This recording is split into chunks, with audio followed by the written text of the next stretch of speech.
Selamat datang ke ibadah The Light Communities Church. Terima kasih atas kehadirannya di pagi hari ini. Sebelum kita mulai ibadah, mari kita semua berdoa bersama-sama. Silakan tundukkan kepala, siapkan hati untuk berbicara kepada Tuhan. Tuhan yang baik, terima kasih Tuhan. Engkau memberi kesempatan Tuhan sekali lagi ini Tuhan untuk datang Tuhan ke rumah-Mu untuk beribadah kepadamu ya Tuhan.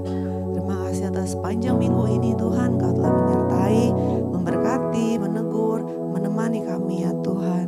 Tuhan kiranya firman-Mu Tuhan yang akan didengar hari ini melekat Tuhan kepada pikiran dan hati dan perbuatan kami Tuhan. Tuhan, kami juga mohon ampun ya Bapa atas semua kesalahan kami ya Tuhan.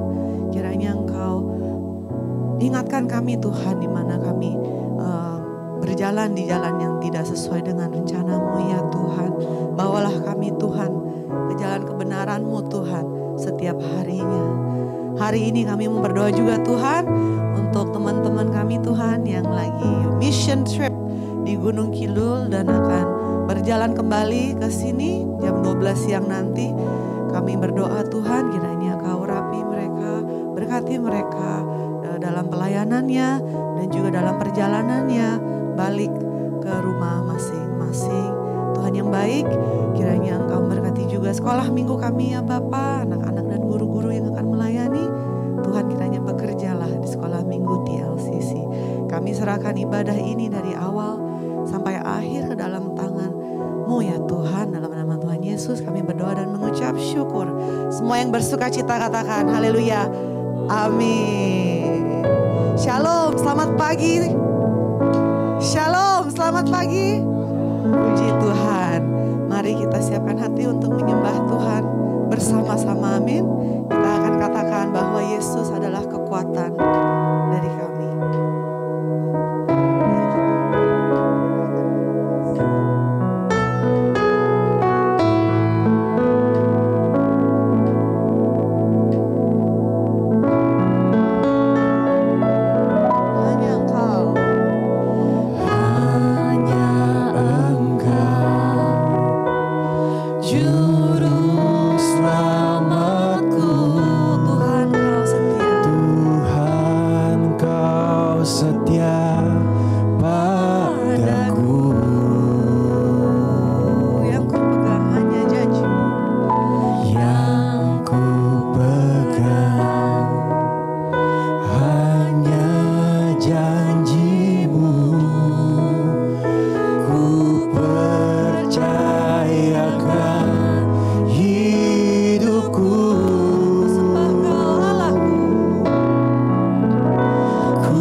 Aku tak ditinggalkan.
kita akan lanjut menyembah Tuhan. Kita akan semua memberikan tenaga yang terbaik bagi Tuhan, amin. Suara yang terbaik bagi Tuhan juga. Kita katakan segala puji syukur hanya bagi-Mu Tuhan.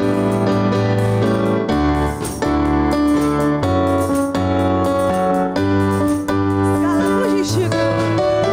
Segala puji syukur hanya bagi-Mu Tuhan.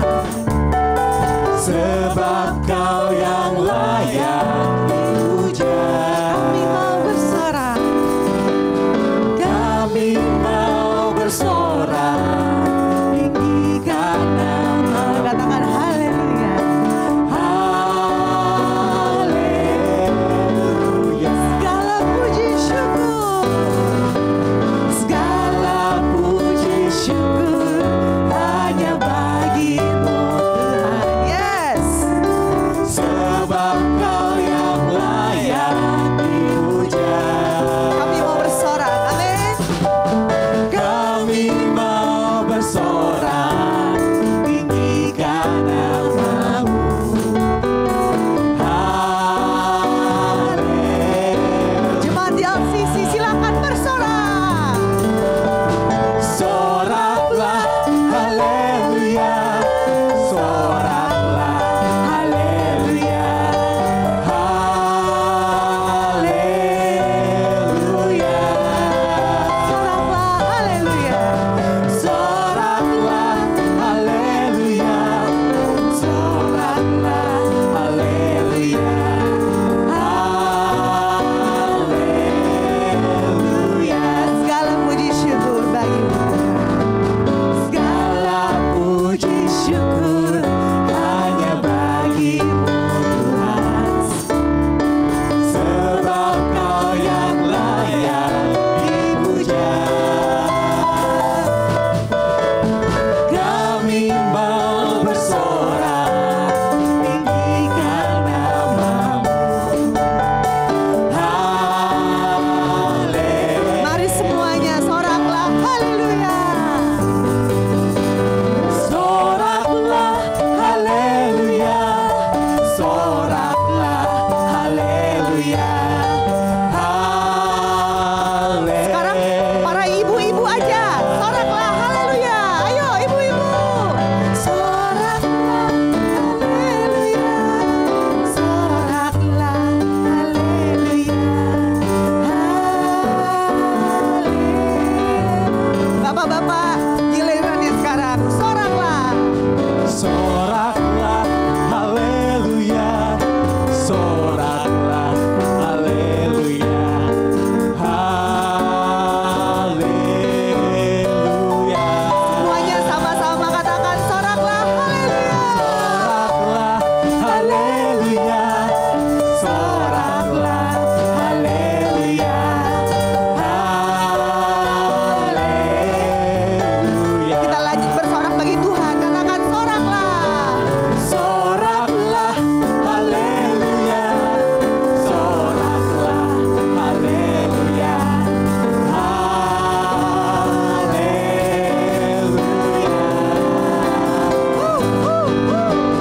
Soraklah, haleluya.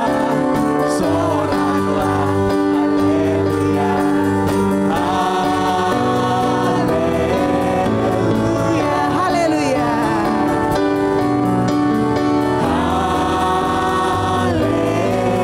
Haleluya. Katakan haleluya.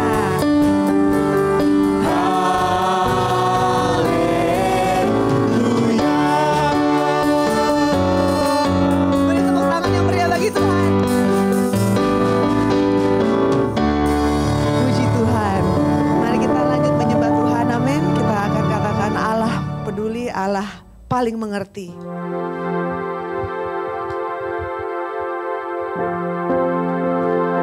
Betul ya Bapak Ibu, banyak perkara di hidup ini yang kita tidak ketahui kenapa terjadi. Indahnya ada Tuhan yang selalu menopang.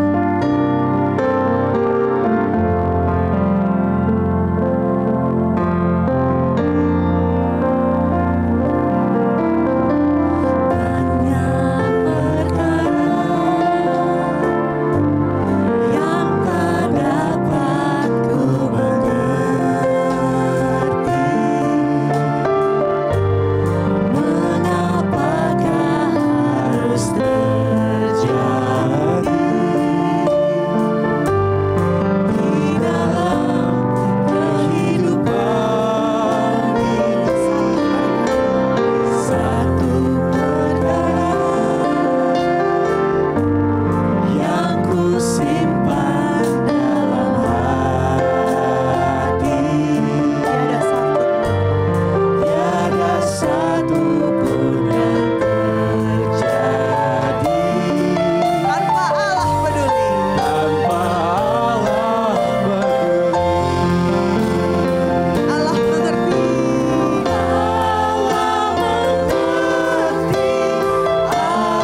persoalan yang kita hadapi takkan pernah dibiarkannya ku bergumul sendiri sebab Allah mengerti.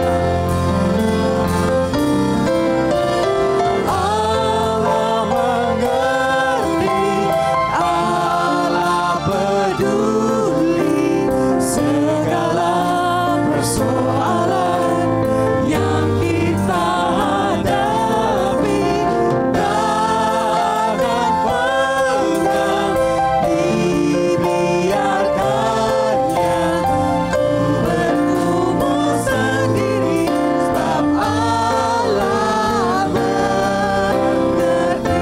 Hanya Engkau yang mengerti Tuhan. Allah mengerti, Allah peduli. Hanya Engkau yang peduli Yesus. Segalanya Tuhan kami serahkan kepadamu. Yes. Dibiarkannya ku bergumul sendiri sebab Allah mengerti. Sebab Allah mengerti. Sebab Allah mengerti. Sebab Allah mengerti. Sebab Allah mengerti. Kami beriman kepadamu Tuhan. Engkau tidak akan membiarkan kami sendiri. Amin. Mari siapkan hati untuk menerima firman Tuhan dari Pastor Moksin.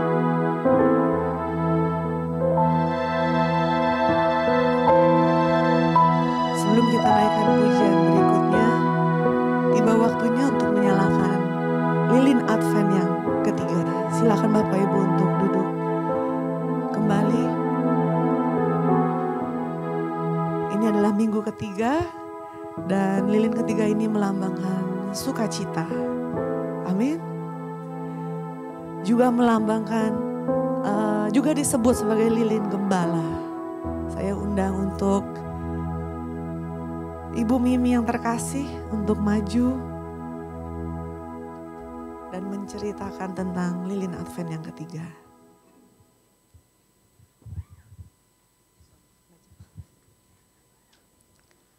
Alkitab berkata, lalu kata malaikat itu kepada mereka, jangan takut, sebab sesungguhnya aku memberitakan kepadamu kesukaan besar untuk seluruh bangsa.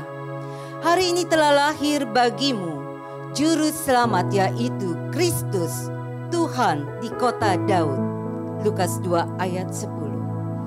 Sebab kerajaan Allah bukanlah soal makanan dan minuman, tetapi soal kebenaran, damai sejahtera dan sukacita oleh Roh Kudus.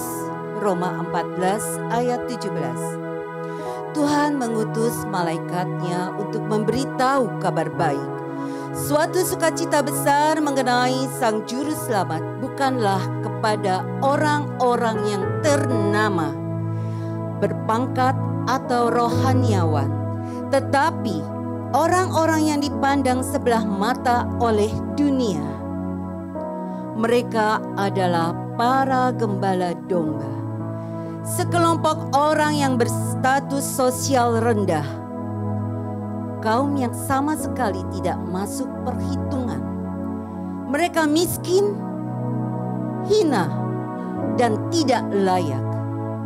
Namun, melalui mereka, Tuhan menyatakan maksudnya bahwa ada berita baik, suatu sukacita besar untuk semua bangsa, yaitu kelahiran Sang Juru Selamat Yesus Kristus.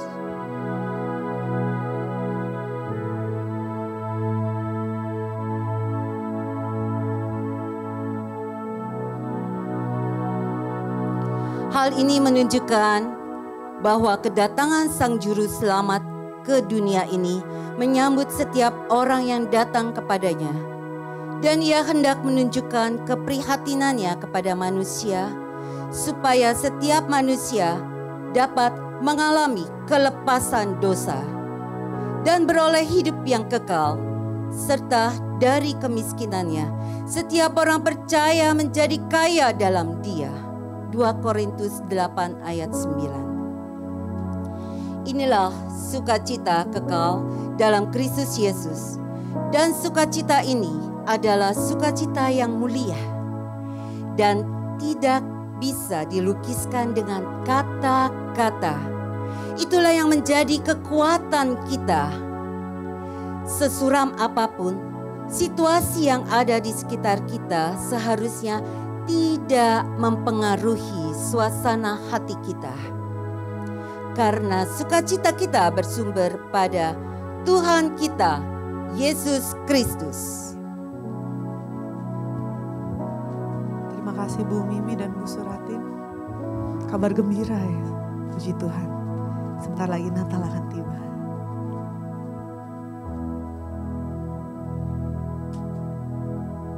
Mari kita siapkan hati untuk menerima firman Tuhan. Mari katakan, Tuhan, hanya Engkau yang mengenal hatiku.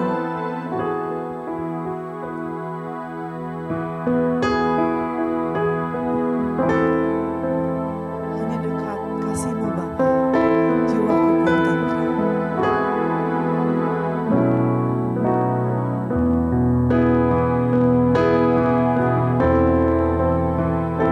Saya undang Bapak Ibu untuk bangkit berdiri lagi. Dan nyanyikan pujian ini bersama-sama.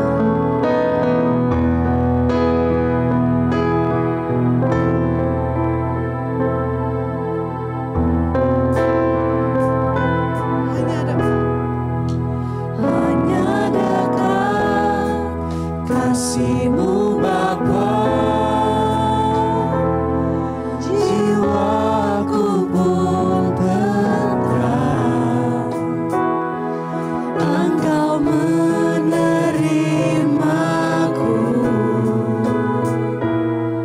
dengan sepenuhnya.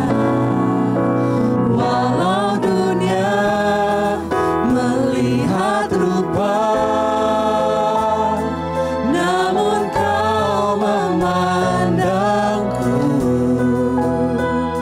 sampai ke dalaman hatiku.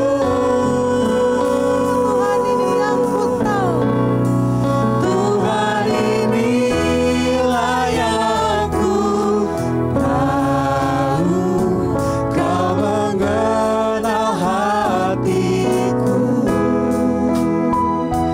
jauh melebihi semua yang terdekat sekali. Tuhan, inilah yang ku mau. Tuhan, inilah yang ku mau. Kau menjaga hatiku supaya kehidupan memancar senantiasa. Betul Tuhan, jagalah hati kami dengan firman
memancar senantiasa.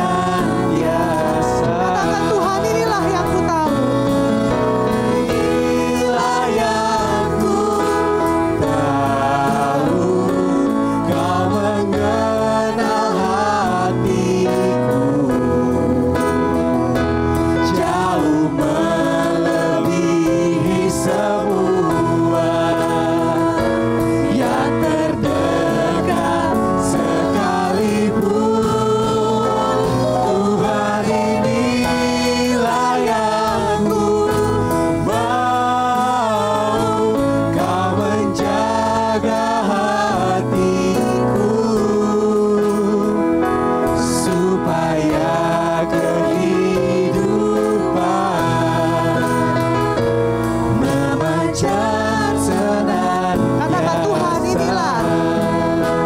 Tuhan, inilah yang ku Ku tahu ini dari firman-firman-Mu Tuhan. mengenal hatiku, Kami percaya pada firman-Mu ya Bapa. jauh melebihi semua yang Kami tidak bisa bohong kepadamu Tuhan. sekalipun.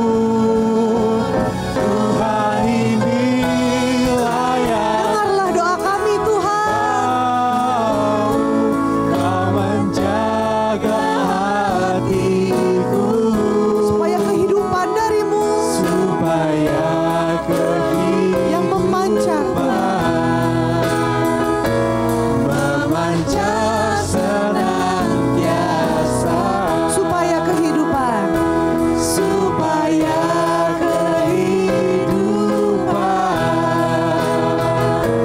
memancar senantiasa. Puji Tuhan. Silahkan duduk kembali Bapak Ibu yang terkasih, anak-anak. Sekarang waktunya untuk anak-anak sekolah minggu maju ke depan untuk terima doa dari jemaat TLCC sebelum masuk ke sekolah kelas-kelas masing-masing. Halo Igu. Hai. Igu bisa maju ke depan ya sendiri apa diantar Mama? Terima kasih Mama. Anak-anak, mari kita berdoa sebelum kita belajar di tempat kita masing-masing ya. Tuhan Yesus yang baik, kami anak-anak-Mu datang kepada Tuhan. Kami mau belajar firman Tuhan. Engkau tuntun kami supaya kami bisa mengenal Tuhan lebih dalam. Hamba-Mu berdoa Tuhan, Engkau memberkati anak-anak ini, menolong pertumbuhan mereka bertumbuh baik secara jasmani maupun secara rohani. Mereka mengenal Tuhan lebih dalam dan masa depan mereka Tuhan yang menuntun. Berkati kami semua dan biar Tuhan memberkati anak-anak ini. Di dalam nama Tuhan Yesus. Amin.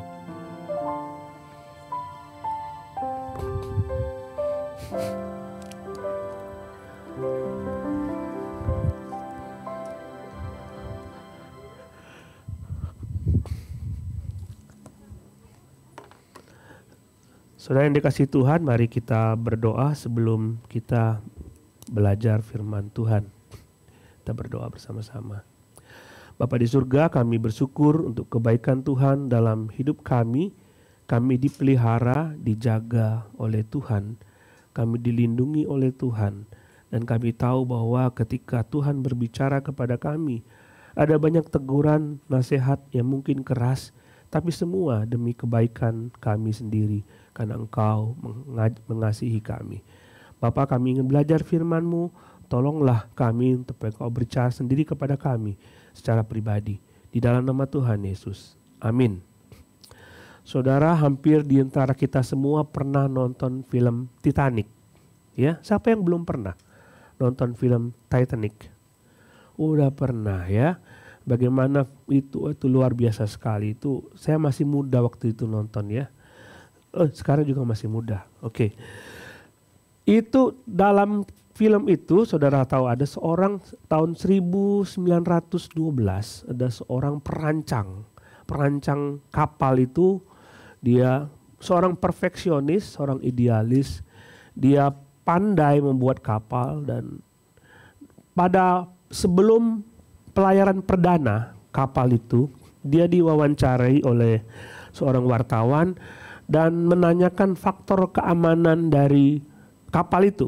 Dan dia bilang begini, kapal ini diciptakan dengan pemikiran yang matang, kapal ini dibuat dengan ilmu pengetahuan yang bagus, kapal ini dirancang untuk tidak bisa tenggelam. Sekalipun Tuhan sendiri tidak akan bisa menenggelamkan kapal ini. Kalau saudara mendengar kata-kata itu, kira-kira apa perasaan saudara? Tuhan sendiri pun tidak mampu untuk menenggelamkan kapal ini. Jadi hari itu pertama kali kapal ini berlayar perdana. Dan saudara tahu sendiri bahwa kapal itu tenggelam. Termasuk 1.500 penumpang itu tenggelam dan sebagian besar itu mati, termasuk Thomas Andrew yang diwawancari perancang kapal itu mati.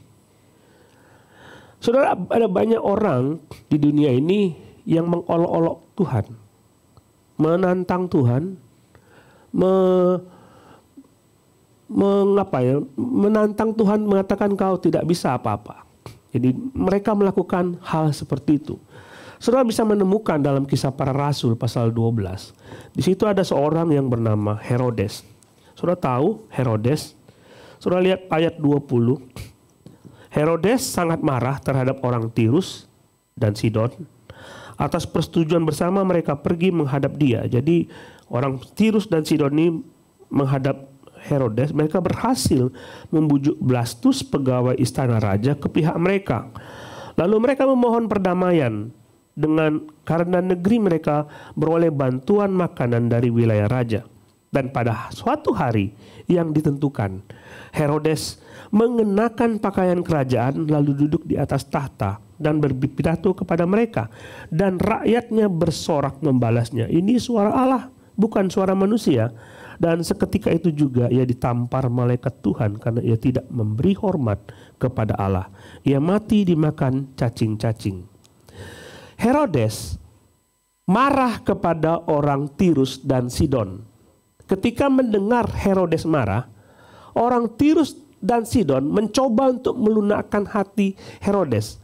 Mereka masuk melewati seorang yang dekat dengan Herodes di istana itu, membujuk supaya Herodes tidak marah.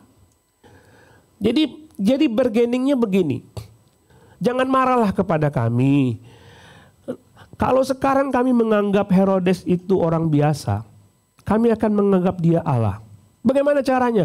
Tentukan saja Herodes di satu tempat dia pidato di atas tahtanya, kami akan berteriak, ini Allah bukan manusia. Herodes setuju. Karena dia baru saja membunuh Yakobus. Dia ingin melawan orang-orang Kristen dan dia menangkap Petrus.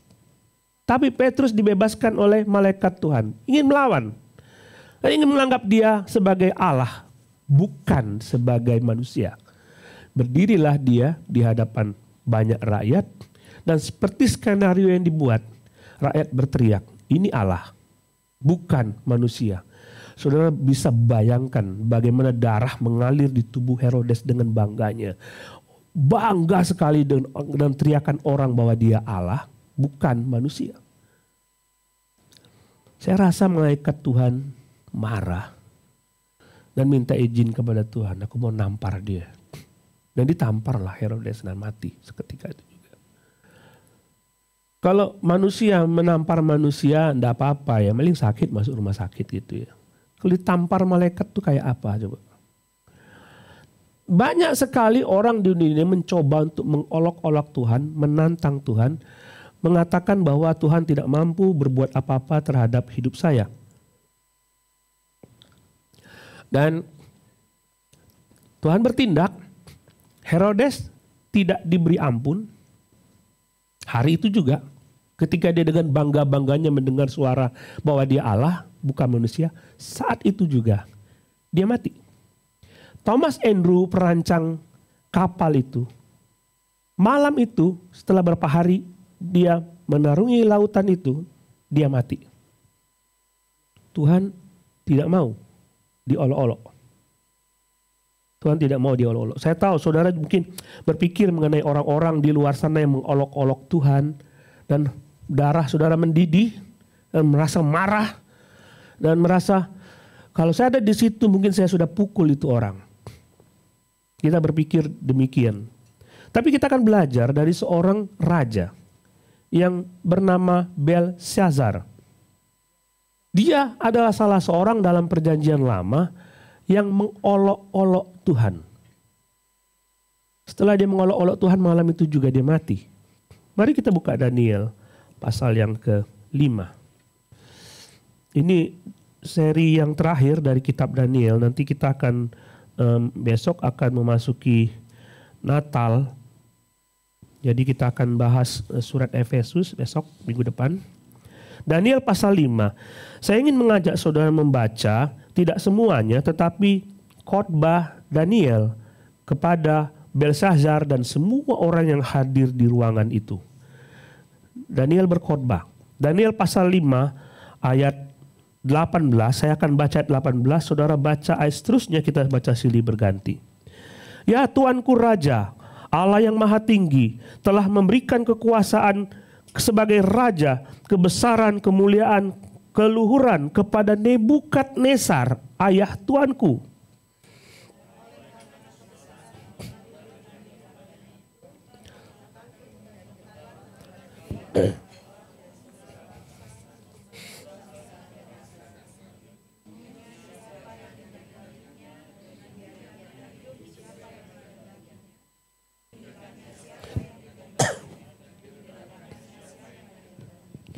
Tetapi ketika ia menjadi tinggi hati dan keras kepala sehingga berlaku terlalu angkuh, maka ia dijatuhkan dari tahta kerajaannya, dari kemuliaannya diambil daripadanya.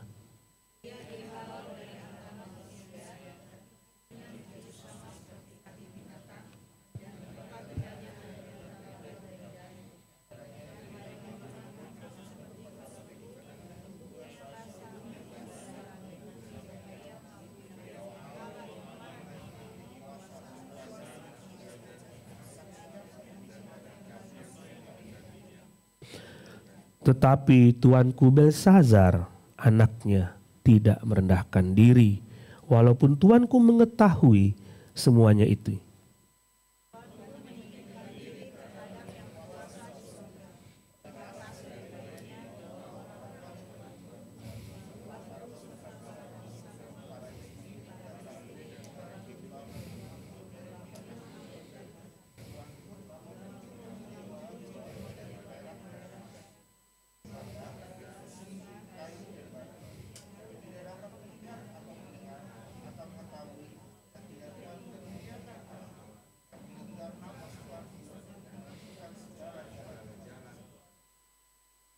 Sebab itu ia menyuruh punggung tangan itu dan dituliskanlah tulisan ini.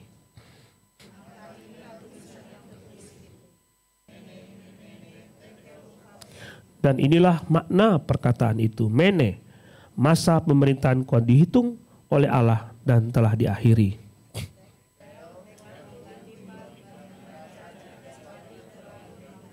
Peres, kerajaan Tuanku dipecah dan diberikan kepada orang Media dan Persia.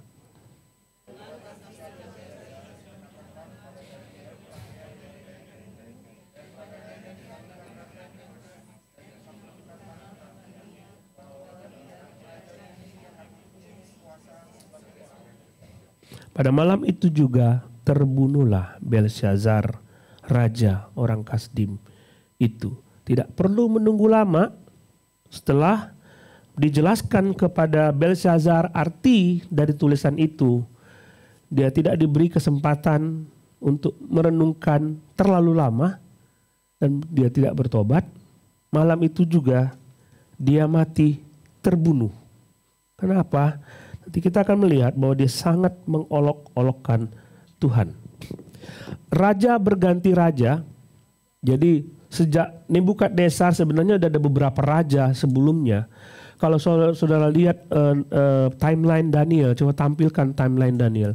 Saudara lihat di situ bahwa pada pasal yang pertama itu adalah tahun 605 sebelum Masehi, dan pada masa itu Daniel sudah dibawa ke Babel.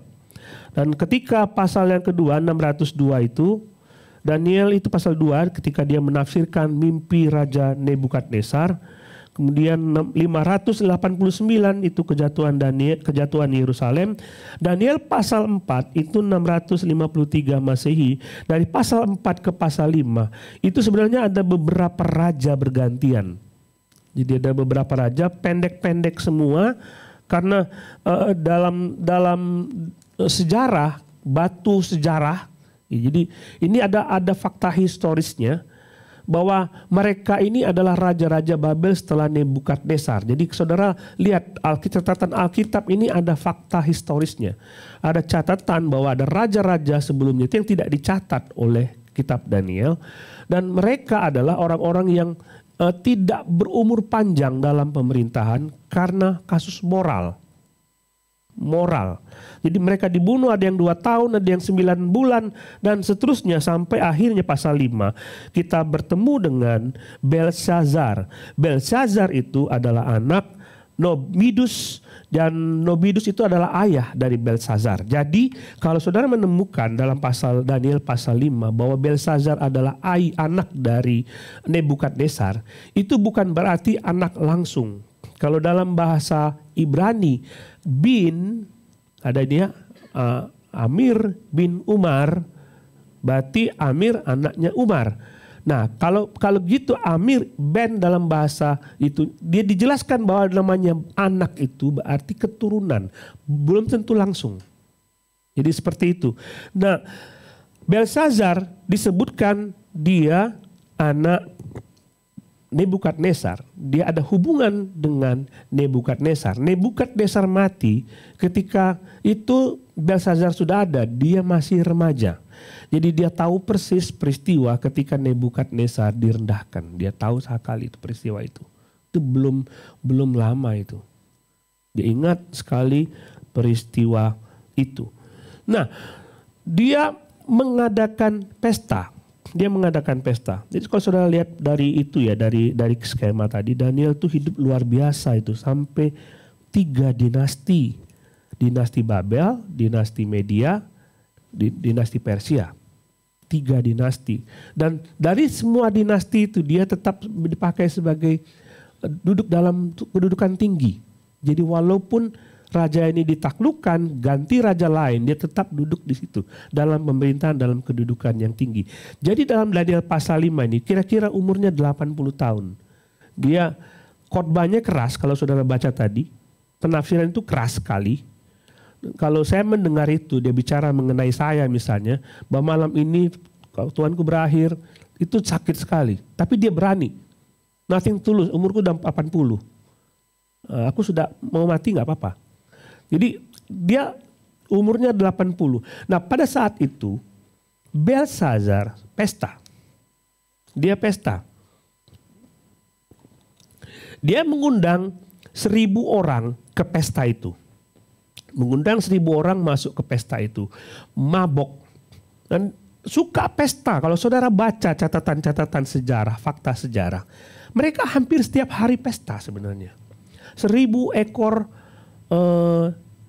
binatang dibunuh untuk pesta setiap hari, dan tidak pernah habis makanan. Jadi mereka pesta dan suka sekali pesta. Nah, pesta tidak masalah sebenarnya. Jadi kalau kamu banyak uang, pesta silakan. Karena Nebukadnezar juga pasti pesta, tidak masalah. Dalam zamannya Esther, dia suka pesta. Esther bisa masak, dia pandai masak dan masakannya menyukakan raja. Dia pesta. Undang, ayo Raja Ahasiweros kita makan. Dan pesta sebenarnya nggak masalah. Tapi kelakuan Belsazar itu luar biasa bermasalah. Saudara lihat di dalam Daniel, saya belum buka surat Daniel. Daniel pasal 5. Ayat 1, Belsazar mengadakan perjamuan besar untuk para pembesarnya, 1.000 orang jumlahnya, dan di hadapan 1.000 orang itu ia minum-minum anggur. Sampai mabuk. Sampai mabuk. Dalam kemabukan itu, dalam ayat kedua, dia memerintahkan untuk membawa perkakas emas yang direbut oleh ayahnya Nebukadnezar dari Yerusalem, dari bait suci, dibawa ke Babel untuk dikeluarkan.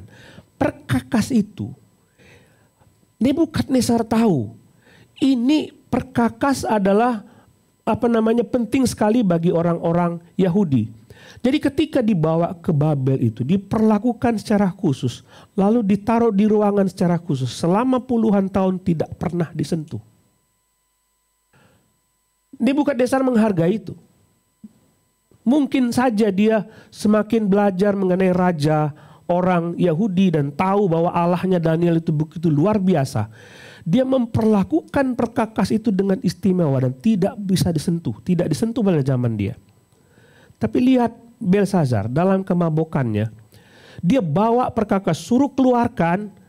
Dan dia menuang anggur ke dalam gelas mangkok yang dibuat dari emas. Yang seharusnya dipakai untuk keperluan-keperluan kudus. Nanti perkakas ini dibawa kembali ke Yerusalem ketika mereka membangun kembali bait suci.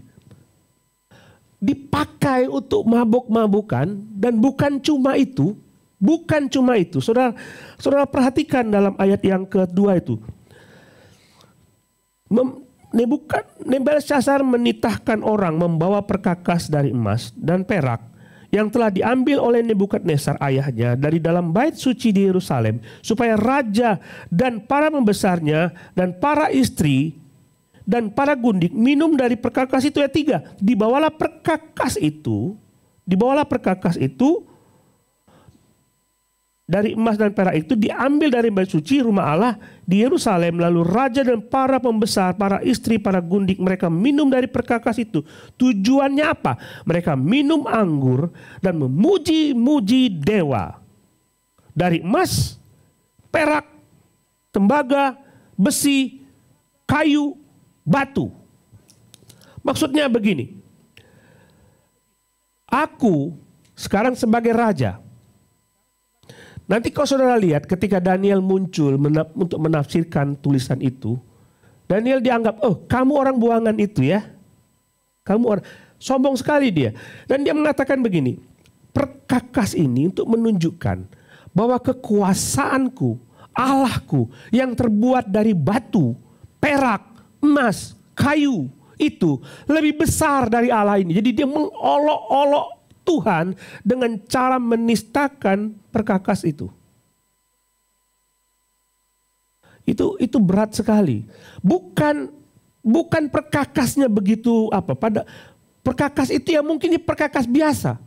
Tapi pikirannya menghina Tuhan itu udah sangat luar biasa. Belsazar.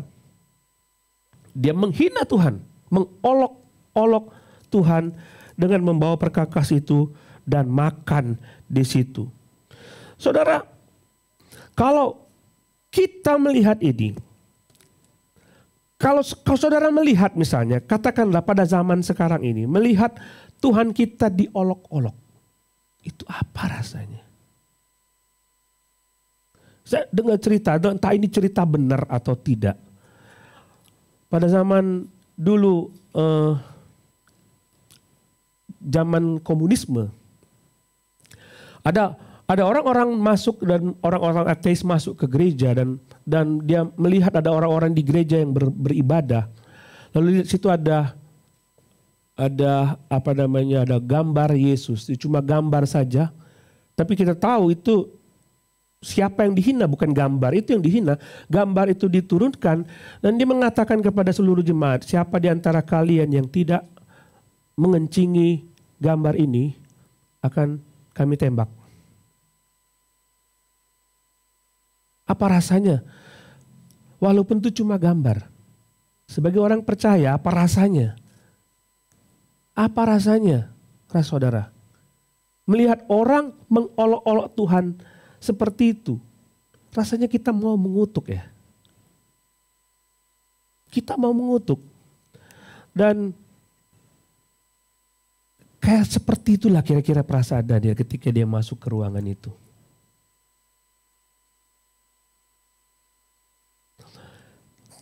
Kita pengen tahu belajar. Itu Pak zamannya Daniel, itu zamannya Belsazar. Kita tahu bahwa kita sebagai orang percaya itu Tuhan kita tidak mungkin kita olok-olok. Kita tidak mungkin menentang Tuhan. Amit-amit deh. Itu kan Tuhan saya, nggak mungkin saya melawan dia. Kita berpikir seperti itu. Tapi seringkali sebagai orang Kristen, kita mengolok-olok Tuhan, menantang Tuhan. Dengan melakukan banyak sekali dosa. Dan kita tetap tinggal di dalam dosa itu. Dan seolah-olah kita mengatakan, Tuhan nanti mengampuni saya. Sudahlah, nggak apa-apa. Sedikit lagi, sekali lagi. Tahu buktinya kemarin aku berdosa dan aku diampuni oleh Tuhan. Bukankah itu mengolok-olok Tuhan? Enggak apa-apa aku berdosa, enggak apa-apa. Sekali ini enggak apa-apa berdosa, enggak ketahuan. Iya orang manusia, tapi oleh Tuhan tahu enggak apa-apa kan Tuhan Maha Ampun. Kalau kita mengaku dosa kita, Ia setia dan adil dan Ia akan mengampuni kita dari segala kesalahan kita. Kita pakai ayat firman Tuhan untuk membenarkan dosa kita sendiri. Bukankah itu kita mengolok-olok Tuhan? Belsazar menjadi contoh bagi kita. Dia orang kafir memang. Tapi seringkali orang Kristen mencoba untuk mengolok-olok Tuhan. Sekali ini saja Tuhan. Ngomong begitu, Tuhan ampuni aku sekali ini aja. Besoknya ngomong lagi, sekali ini saja Tuhan. Besoknya ngomong lagi, sekali ini saja Tuhan. Emang Tuhan apaan sih? Diolok-olok seperti itu. Nah, datanglah Daniel ke pesta itu. Maksudnya sebelum Daniel datang ke pesta itu, ketika mereka melakukan pesta luar biasa, minum. Bukan minum ini ya, mereka minum. Dan tiba-tiba muncul satu tangan menulis tulisan Mene Tekel Ufarsin. Bacanya dari kanan ke kiri ya, atas dari kanan ke kiri. Mene Tekel Ufarsin. Mereka membaca itu, mereka melihat tangan saja. Satu, bayangin kalau saudara di kamar tidur sendirian, ada tangan gitu muncul nulis gitu. Apa rasanya? Saya rasa begini. Belsazar menghina Tuhan. Allahnya orang Israel tidak bisa menyentuh saya. Allahnya orang Israel tidak bisa melawan saya. Aman saya. Saya penuh kuasa. Ketika melihat itu, perasaannya gimana? Ini pasti melawan saya ini. Ada sesuatu yang aneh muncul di situ. Mene, teka. Ada tulisan di situ. Dan tulisan itu sebenarnya mereka bisa baca. Karena itu bahasa Aram. Mereka tahu itu. Mene, teka. Mene mereka tahu. Itu dihitung. Hitung. Tekel itu mereka tahu ditimbang. Uparsin itu mereka tahu. Itu artinya Persia. Mereka tahu itu semua, tapi mereka tidak tahu artinya. Apa sih artinya? Mene, tekel, ufarsin. Mereka tidak tahu dan mereka mencoba untuk menjelaskan itu apa artinya. Saya tahu arti mene, saya tahu arti ufarsin, saya tahu arti tekel. Tapi saya tidak tahu apa makna tulisan itu. Kira-kira seperti itu. Tangan itu sudah hilang, tapi tulisan itu masih ada. Mengerikan malam itu. Dan semua orang dalam ruangan itu penuh dengan ketakutan. Lalu dipanggillah Daniel atas usul ratu. Daniel dipanggil. Coba perhatikan khotbahnya Daniel. Ini sangat keras. Dia berseru kepada Raja Belsazar. Ayat 13, lalu dibawalah Daniel menghadap raja. Bertanyalah raja kepada Daniel, engkaukah Daniel itu salah seorang buangan yang telah diangkut oleh raja ayahku? Sombong ya? terhadap orang yang berusia 80 tahun. Sombong sekali dia. Dan dia mencoba meminta supaya Daniel menjelaskan. Dia menganggap remeh Daniel dan merendahkan Daniel sebagai seorang buangan. Tetapi khotbah Daniel di hadapan Belsazar dan di hadapan 1000 orang itu membuat mereka takut setengah mati. Bahkan sama Daniel mereka tidak bisa berbuat apa-apa. Coba lihat ayat 17, ayat 18. Ya Tuanku Raja, Allah yang Maha Tinggi, telah memberikan kekuasaan sebagai Raja, kebesaran, kemuliaan, dan keluhuran kepada Nebukadnezar ayahku. Dan oleh karena kebesaran yang telah diberikannya kepadanya itu, maka takut dan gentarlah terhadap dia orang-orang dari segala bangsa, suku bangsa, dan bahasa, dan dibunuhnya siapa yang dikehendakinya, dan dibiarkannya hidup siapa yang dikehendakinya, ditinggikannya siapa yang dikehendakinya, dan direndahkannya siapa yang dikehendakinya. Tetapi ketika ia menjadi tinggi hati dan keras kepala, sehingga berlaku terlalu angkuh, maka ia dijatuhkan dari tahta kerajaannya dan kemuliaannya diambil daripadanya. Saudara tahu itu dalam dalam Daniel pasal 4 di mana Daniel menceritakan bahwa Nebukadnezar menyombongkan diri dan mengatakan semua kebesaran Babel ini adalah karena kuasaku, karena kehebatanku, dan dia ceritakan itu semua. Belsazar, kamu ingat bagaimana Nebukadnezar menyombongkan diri di hadapan Tuhan. Kamu belajar dari situ. Kamu lihat sendiri bagaimana ayahmu direndahkan Tuhan. Berlaku seperti binatang. Kamu lihat sendiri, tapi kamu tidak belajar dari peristiwa itu. Maka Belsazar tidak diberi kesempatan. Tidak diberi kesempatan. Bahkan menantang Tuhan. Melawan Tuhan, dia meremehkan Tuhan. Lihat, kamu sudah lihat itu, tapi kamu tidak pernah belajar dari situ. Kadang-kadang kita tuh seperti itu sebagai anak Tuhan. Berkali-kali diberitahu oleh Tuhan, tapi tidak pernah belajar dari situ. Tidak pernah belajar dari sejarah. Saya tidak bicara mengenai olok-olok Tuhan. Saya yakin di antara saudara tidak ada yang mengolok-olok Tuhan. Maksud saya, ya, saudara pasti mengasihi Tuhan. Saya tahu. Saudara mengasihi Tuhan. Tapi kadang-kadang memang hidup kita itu seperti itu. Dia bermain-main dosa. Mencoba untuk melawan Tuhan dengan gaya hidup kita. Tidak apa-apa. Melawan Tuhan dengan tidak melakukan apa yang diperintahkan oleh Dia. Nggak pernah belajar. Mungkin ya kita nggak tahu ya. Kalau di dalam Alkitab itu memang diceritakan. Jadi Belsazar ini dihukum Tuhan karena dia mengolok-olok Tuhan. Tercatat dalam Alkitab. Tapi kalau dalam peristiwa hidup kita, pada saat kita mengalami hal yang paling rendah, kita lagi susah. Belajarkah kita ketika kita mengalami kesukaran itu? Ketika kita mengalami penderitaan kita, apakah kita belajar?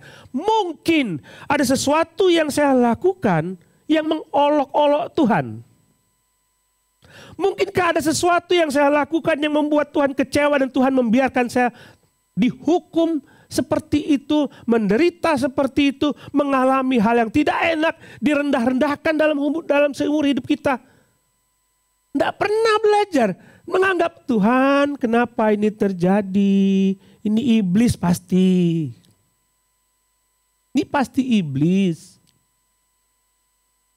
Kita berpikir seperti itu, tapi tidak pernah belajar. Mungkinkah Tuhan mengizinkan itu terjadi supaya kita belajar dari peristiwa itu? Belajar. Kita sadar, oh iya ya saya melakukan sesuatu yang tidak benar, lalu kita bangkit lagi tapi kita lakukan lagi. Enggak beda jauh dengan Belsazar. Enggak beda jauh. Dia berkata, Tuanku tidak belajar. Tuanku tidak melihat apa yang dilakukan Tuhan terhadap Nebukadnezar. Dia dihalau dari manusia menjadi seperti binatang tinggal di padang rumput. Ayat 22. Tetapi Belsazar, Tuanku, anaknya, tidak merendahkan diri, walaupun Tuanku mengetahui semuanya ini. Kamu udah tahu kan? Tapi kamu melawan. Tuanku meninggikan diri terhadap yang berkuasa di surga. Perkakas dari baitnya, dibawa orang kepada Tuanku, lalu Tuanku serta pembesar Tuanku, para istri dan para gundik Tuanku telah minum dari anggur dari perkakas itu. Tuanku telah memuji-muji dewa dari perak dan emas, dari tembaga, besi, kayu dan batu, dan yang tidak dapat melihat, mendengar, atau tidak mengetahui apapun. Tapi Tuanku tidak memuliakan Allah yang menggenggam napas Tuanku. Belsazar, kamu tuh memuji batu yang tidak bisa berbuat apa-apa. Tapi kamu merendahkan Allah yang berkuasa atas nyawamu. Saya rasa Belsazar terkejut dengan khotbah kayak gini. Pasti ya? Pasti ya. Terjemahan lain bilang bukan tuh. Terjemahan lain bilang begini. Kamu tahu bahwa ayahmu direndahkan Tuhan, tapi kamu tidak belajar dari situ. Kamu malah menyembah dewa dari batu yang tidak bisa berbuat apa-apa. Tapi kamu tidak menyembah, memuliakan Tuhan yang berkenan untuk menjabut nyawamu. Saya pikir keras itu ya. Keras nggak kira-kira? Bagaimana terkejutnya Belsazar mendengar ucapan Daniel. Mereka pesta saja. Tahu kenapa mereka pesta? Padahal mereka sedang berperang dengan bangsa lain. Persia sedang mencoba untuk dapat menduduki Babel. Orang Media mencoba untuk dapat menduduki Babel. Tapi mereka merasa aman. Karena kota mereka dikelilingi oleh tembok yang begitu tinggi. Temboknya tinggi dan tebal. Bahkan katanya ada kereta yang bisa melewati tembok itu, jalan. Seperti tembok Yeriko itu, jalan di situ. Nggak mungkin, secara logika nggak mungkin tembok itu bisa dikalahkan. Dan memang Babel terletak di tengah-tengah, dibelah oleh sungai Efrat. Tapi itu pun sudah antisipasi. Jadi mereka sudah membuat pengawalan terhadap semua sungai. Mereka sudah tahu bahkan mungkin kalau tembok tidak ini mereka bisa lewat dari sungai. Tapi di situ pun sudah ditaruh tentara yang begitu kokoh. Jadi aman, nggak mungkin bisa dilewati. Kalaupun kita dikepung, makanan di kota Babel itu cukup untuk 1 tahun, aman. Pikir dia seperti itu. Tapi Tuhan mengatakan, Tuhan berkenan, sanggup. Tuhan yang menggenggam nyawamu. Tuhan sanggup. Orang bersembunyi, mengandalkan dirinya kepada hal-hal yang bersifat duniawi. Tembok itu tidak bisa menghalangi Tuhan untuk menghukummu. Tidak mungkin. Apa yang membuat kita merasa nyaman, merasa aman, sehingga kita tidak bergantung kepada Tuhan? Apa? Dia merasa kita, udahlah, tanpa Tuhan pun saya bisa. Karena saya punya harta, saya punya semua kekuasaan, saya punya semua itu. Tapi kita tidak tahu Dia yang menggenggam nyawa kita. Belsazar harus belajar dari situ. Malam itu juga tidak perlu tunggu esok hari. Dia dibunuh. Malam itu juga dia dibunuh. Coba lihat ayat yang ke-30. Pada malam itu juga terbunuhlah Belsazar, raja orang Kasdim itu. Saudara, ayat 30 ini adalah penggenapan nubuat Daniel dalam pasal yang kedua. Kita coba lihat slide berikutnya.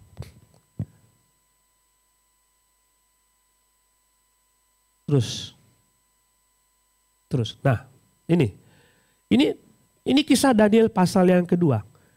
Mimpi Nebukadnezar tentang patung yang begitu tinggi, dan patung itu menggambarkan kerajaan-kerajaan nanti yang akan ada.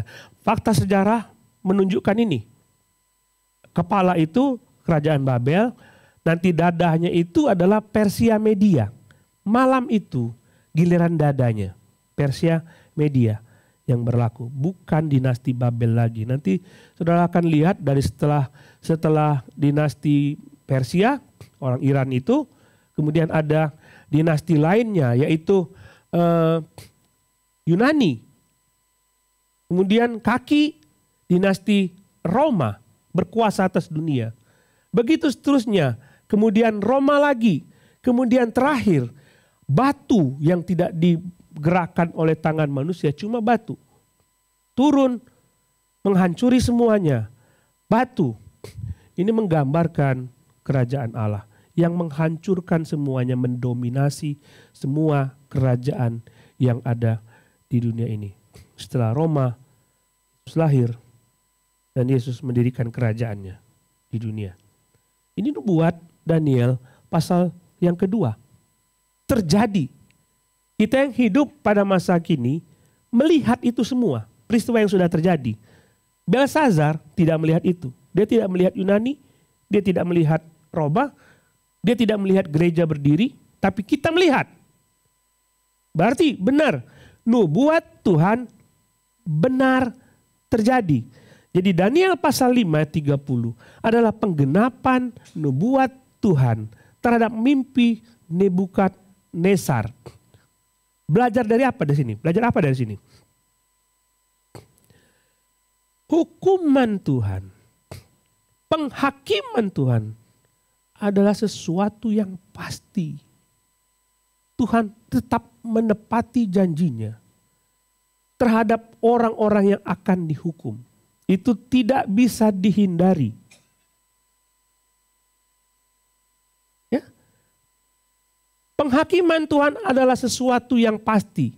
Kita bisa ngomong, Tuhan mana?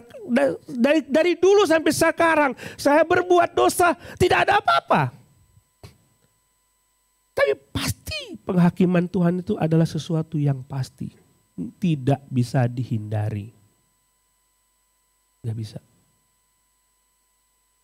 Saudara percaya janji Tuhan kepada hidup saudara? Bahwa dia akan pelihara hidup saudara, janji, percaya ya? Kita percaya kepada hal-hal seperti itu. Kita percaya bahwa Tuhan pelihara hidup kita. Dia menjaga kita. Dia memberkati kita. Terhadap yang baik kita perhatikan. Tapi kepastian hukuman kita kadang-kadang lupa.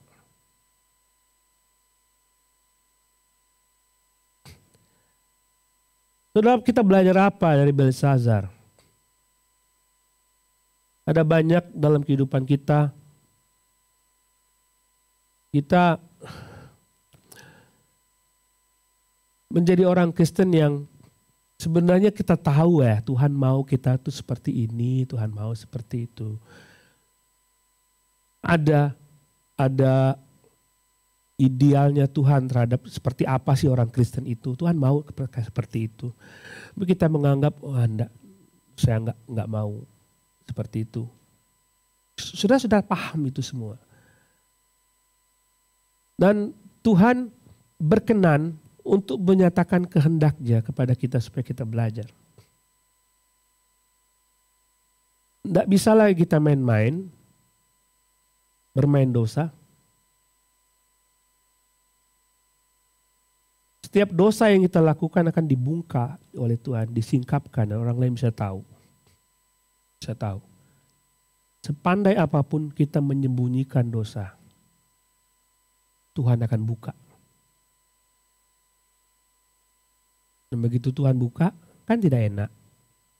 Istri tahu, suami tahu, anak-anak tahu, orang gereja tahu, kan gak enak. Tidak enak itu. Tapi setelah semua terbuka, bertobatlah, oke lah. Dibuka oleh Tuhan, oke. Bukan kita yang buka, Tuhan yang buka. Oke, saya mengakui bahwa saya berdosa. Bertobatlah kembali kepada Tuhan dan belajarlah dari peristiwa itu. Supaya kita tidak main-main lagi dengan dosa. Amin. Mari kita berdoa.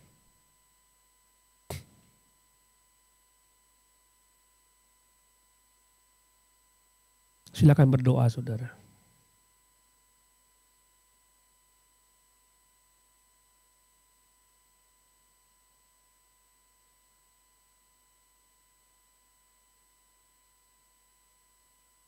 Bapak, mungkin hari ini begitu keras Engkau bicara kepada kami.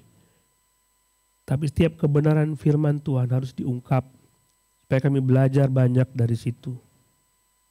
Kami mohon ampun Bapak atas setiap perbuatan kami yang mengolok-olok Engkau, bermain-main dengan dosa, dan kami melecehkan Tuhan. Kami mohon ampun Bapa. Kami mohon ampun. Dalam mulai saat ini dan seterusnya, kami mau taat kepada Tuhan, setia kepada Tuhan, meninggalkan setiap dosa kami, dan mulai saat ini dan seterusnya, kami hidup benar di hadapan Engkau. Terima kasih Bapa. Kami berdoa dalam nama Tuhan Yesus. Amin.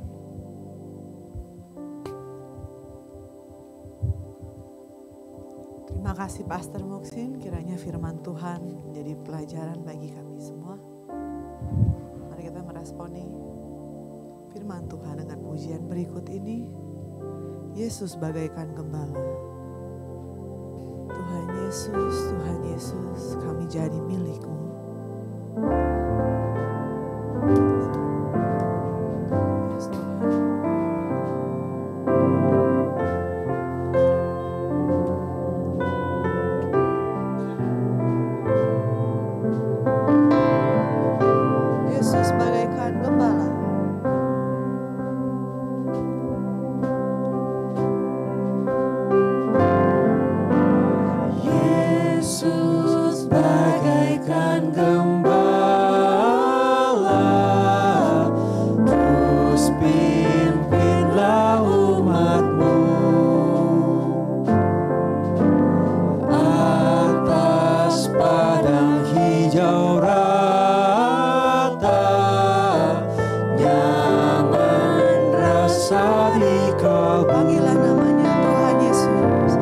Tuhan Yesus,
Yesus, kini kami menghadap. Kami rindukan anugerah,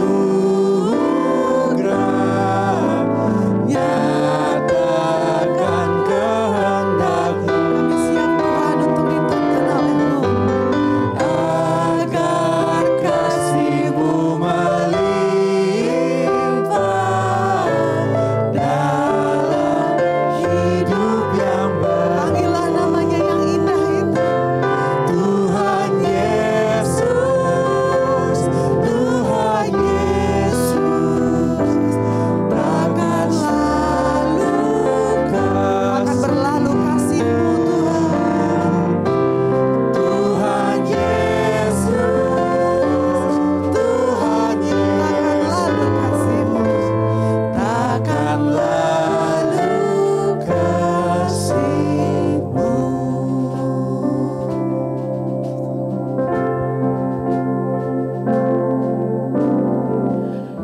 Saudara, kita akan memberikan persembahan. Kita silakan keluarkan amplop persembahan saudara dan kita akan memberikan. Saudara juga bisa memberikan persembahan melalui transfer ke rekening gereja. Nanti ada di luar ya, nomor rekeningnya saudara bisa transfer. Kita pegang dan kita serahkan kepada Tuhan. Kami bersyukur kepadamu Bapa, pencipta langit dan bumi, maha kaya, maha agung, maha mulia, yang menciptakan kami dan memberikan hidup kepada kami. Kami sebagai hamba-Mu ingin menyatakan rasa kasih kami kepada Tuhan dengan memberikan persembahan kepada Engkau. Terimalah Bapa, berkenanlah Engkau atas apa yang kami berikan dan dimuliakan Engkau dalam hidup kami. Kami berdoa, biarlah Tuhan menerima persembahan kami. Di dalam nama Tuhan Yesus. Amin.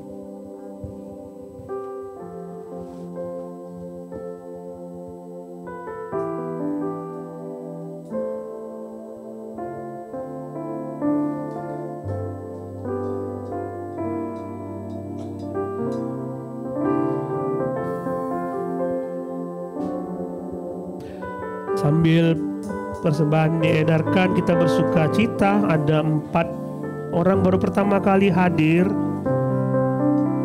Saya akan menyebut namanya. Silakan nanti yang disebut namanya berdiri dan saudara yang di sekitar bisa menyalami. Ibu Hestin Celada. Oh, ini luar biasa. Ibu Hesti dari Kupang ya. Tapi tinggal dekat sini ya Bu. Terima kasih di Aluvia ya. Di Aluvia. Oke. Kemudian ada Ibu Barbara Audang. Wah, ini luar biasa. Dari Jati Padang ya. Ibu Tineke Mantiri. Ini Oma 83 tahun saudara. Luar biasa. Iya, dari Surabaya ya. Ibu Bianca. Iya, terima kasih. Mereka tidak ada yang mengajak, tapi kayaknya Roh Kudus yang mengajak ya. Iya, kalau Ibu Hesti dari sepupu ya. Walaupun sepupunya tidak pernah ke sini ya. Iya. Terima kasih untuk hadir, kami undang untuk hadir kembali minggu depan. Ada satu lagi. Oh ya, silakan sambil diisi. Minggu depan kita ada Natal. Ini datang lagi. Datang lagi. Bawa semua saudara. Minggu depan kita perayaan Natal. Terima kasih. Temi atau Tommy? Temi ya. Silakan berdiri Pak. Waduh, luar biasa. Dari Puri Palma, Bintaro Sektor 9. Wah, luar biasa. Terima kasih Pak, nanti kita bicara habis ibadah ya. Setelah minggu ini, minggu depan, di bawah nanti kita ibadahnya, perayaan Natal di ruang Funik di bawah, bukan di sini ya. Nanti kita bawa orang sebanyak-banyaknya. Ya, ada target kita 300 orang ya. Dulu pernah sampai tercapai target itu. Jadi tolong minggu depan kita ibadah perayaan Natal di bawah di Phoenix ya. Jam 9.30. Nah karena itu minggu depan tidak ada ibadah kedua. Jadi jangan sampai saudara datang jam 12 mana ibadahnya gitu. Nggak ada, bukan di sini tapi di bawah. Kemudian tanggal 25 kita juga akan ada perayaan, ada ibadah Natal, tetapi juga tidak ada kebaktian kedua. Jadi satu ibadah. Biasanya kita 2 kali ibadah, tapi minggu depan dan seminggu lagi hanya 1 kali ibadah. Jadi saya mengundang saudara untuk hadir. Lalu kita mendoakan teman-teman kita yang dalam perjalanan dari Jogja. Siang ini mereka akan kembali ke Bintaro. Ada 1 mobil bus dan beberapa mobil pribadi. Jadi 40 orang mereka berangkat ya. Luar biasa. Kita akan mendoakan mereka. Ada lagi yang lupa ya? Apalagi ya? Nggak ada ya. Saudara yang belum tergabung dengan care group, di tempat kita ada small group. Jadi kelompok kecil yang dimana kita bisa membahas firman Tuhan tadi. Ya. Jadi coba nanti kalau saudara, umur saya berapa ya? Siapa yang di sini yang seumur dengan saya? Deketin aja kira-kira, Pak, yang Bapak kan seumur sama saya bisa gabung kemana? Gitu ya. Jadi saudara coba supaya kita bisa diskusi, kita belajar firman Tuhan, kita saling mendoakan. Kita kan nggak bisa sendiri kan. Setiap orang punya teman untuk bercerita supaya kita bisa lega, bisa didoakan. Ya silakan hadir. Oh iya, selamat kepada Asaf dan Nita. Bapak baru ya. Luar biasa, dia baru punya anak namanya Asta. Asaf dan Nita. Iya, luar biasa. Kita bersyukur untuk kelahiran anak ini. Dan kelahirannya luar biasa, cuma datang sekali, lahir, kemudian langsung pulang. Jadi nggak lama-lama di rumah sakit. Kita doakan mereka.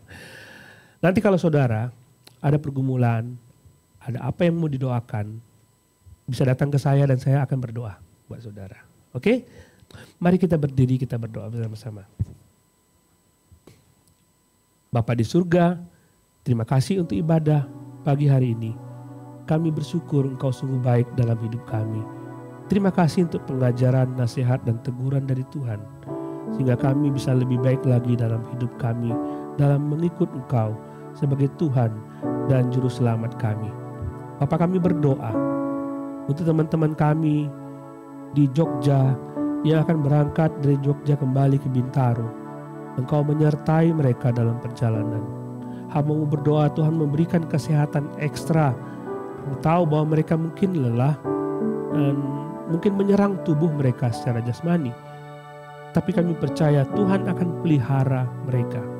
Kami mohon supaya Tuhan menjaga mereka dalam perjalanan pulang dari Jogja ke Bintaro dengan selamat. Engkau yang akan menolong. Bapak terima kasih. Kami berdoa untuk Natal minggu depan, perayaan Natal. Kami berdoa supaya Tuhan dimuliakan melalui perayaan Natal itu. Banyak yang hadir, banyak yang mendengar tentang Tuhan, banyak yang percaya kepada Tuhan, dan Engkau dimuliakan. Bapa terima kasih, dan berdoa untuk seluruh persiapan yang dilakukan oleh panitia, supaya berjalan dengan baik. Baik nanti mereka akan mengadakan gladi resik, Tuhan juga akan menolong. Bapa berdoa, dan bersyukur untuk kelahiran Asta dalam keluarga Asaf. Kami berterima kasih Tuhan menjaga, menolong proses kelahiran sehingga anak ini lahir dengan baik. Kami berdoa supaya Tuhan menolong anak ini bertumbuh dalam Tuhan, percaya kepada Tuhan, memberikan hikmat kepada kedua orang tuanya untuk dapat mendidik anak ini, membesarkan mereka di dalam Tuhan. Kami bersyukur Bapa dan berkatilah keluarga kami masing-masing. Apapun pergumulan yang dihadapi oleh anak-anak-Mu, doa-doa yang mereka naikkan kepada Tuhan tiap-tiap hari, kiranya Tuhan mendengar dan Tuhan menjawab mereka. Bapa terima kasih, hamba-Mu berdoa, berkatilah jemaat-Mu. Jemaat yang dikasihi Tuhan, pulanglah dengan damai sejahtera dari Allah Bapa, penyertaan dalam Yesus Kristus, kekuatan dari Roh Kudus beserta dengan Engkau selama-lamanya. Amin. Segala puji syukur hanya untuk-Mu Tuhan. Kami bersuka cita.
soraklah, haleluya. Come on.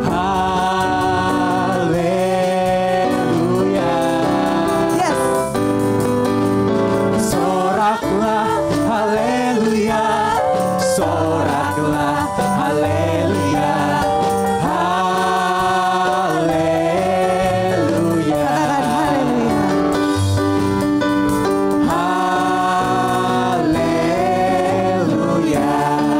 Haleluya. Haleluya.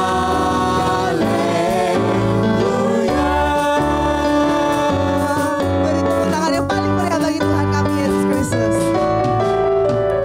Silakan duduk kembali, ibadah sudah selesai. Tuhan Yesus memberkati, sampai jumpa minggu depan di perayaan Natal TLCC.